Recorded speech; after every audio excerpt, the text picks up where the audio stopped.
Hello everyone! Sa araw na ito, gagawa tayo ng kalamay with langka. Ubi kalamay with langka. Ito ang ating mga sangkap. Ang ginamit kong langka is can. Ito. Tapos, chinap ko lang ng cubes. Mayroon tayo ditong ubi flavor. Ating sugar. Ang ating gata. 2 can ang ginamit ko.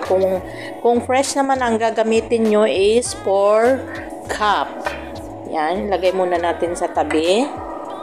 At ilagay natin dito ang ating mga sangkap. Haluin natin, lagay natin ang ating sugar.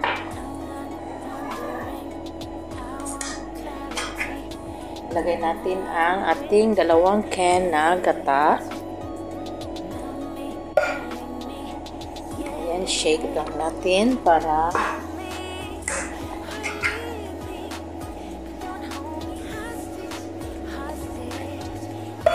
tapos haluin lang natin hanggang matunaw ang sugar at wala ng lumps ang ating glutinous flour bago natin isalang sa ating apoy.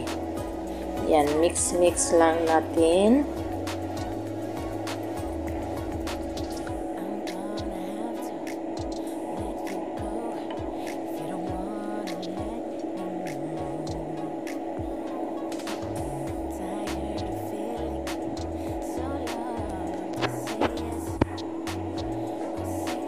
Tapos, ilagay natin ang ating ube.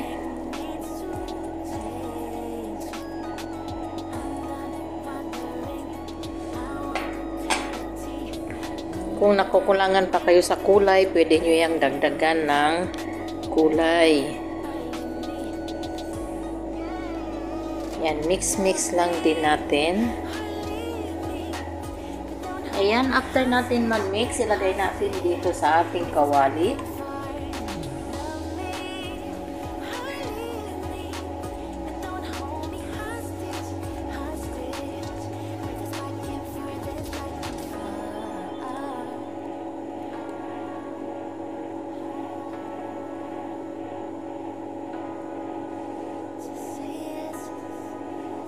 Tapos, lutuin lang natin ito sa medium heat.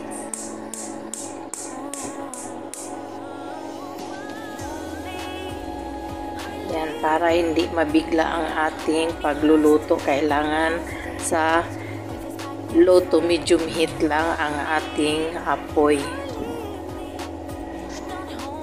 Ayan, kailangan bantayan yan at continue stirring para hindi didikit sa baba at hindi mamumuo ang ating mixture.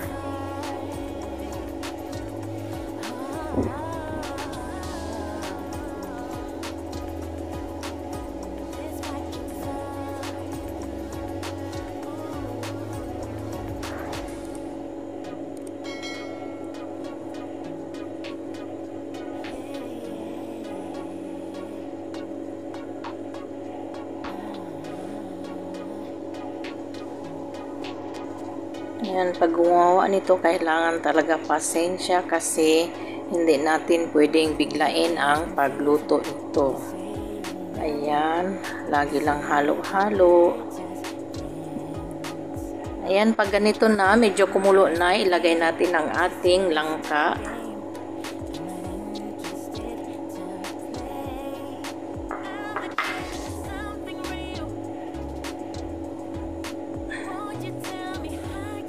And then, continue lang ang ating paghalo. Ayan, at this point, may nakikita kayong nagbuo-buo na, kaya wag talagang iiwan para hindi siya masunog sa baba.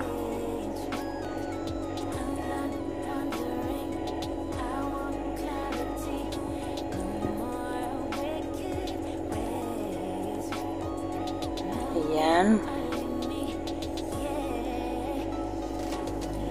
Ayan, tingnan nyo sa baba niya. Pag iniwan nyo yan, talagang masusunog yan. Kaya kailangan low fire lang talaga.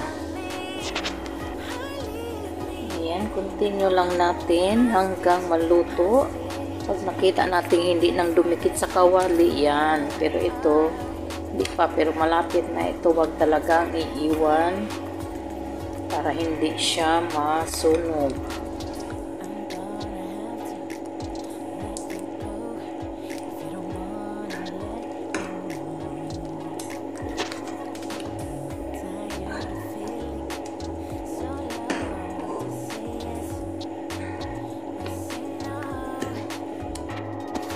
Yan, pag ganito mabigat na siya, wooden spoon na ang ginamit ko kasi hindi na niya kaya yung spatula.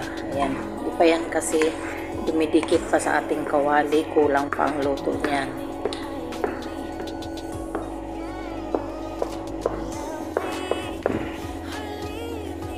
Ayan, pag ganito na ang ating texture, okay na yan siya. Yan, sumasama na siya lahat.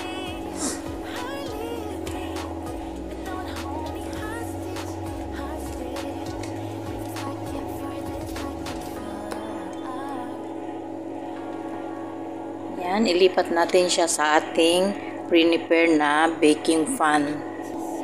Ayan, dito may hinanda akong baking pan. Ayan, medyo malaki lang kunti dahil wala tayong maliit.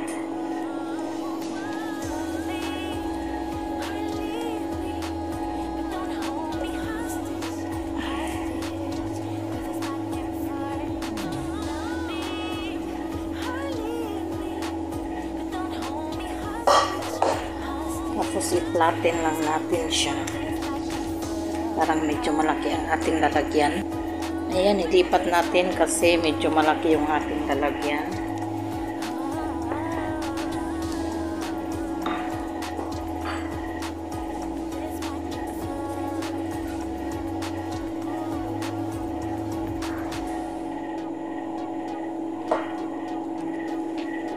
Ayan, tapos i-decorate natin siya ng langka. Kasi langka ang ating flavor, langka ang ating ilalagay sa toppings. Depende sa inyo kung gusto nyo ng latik. Ayan, dahil wala akong latik, ito na lang ang aking toppings.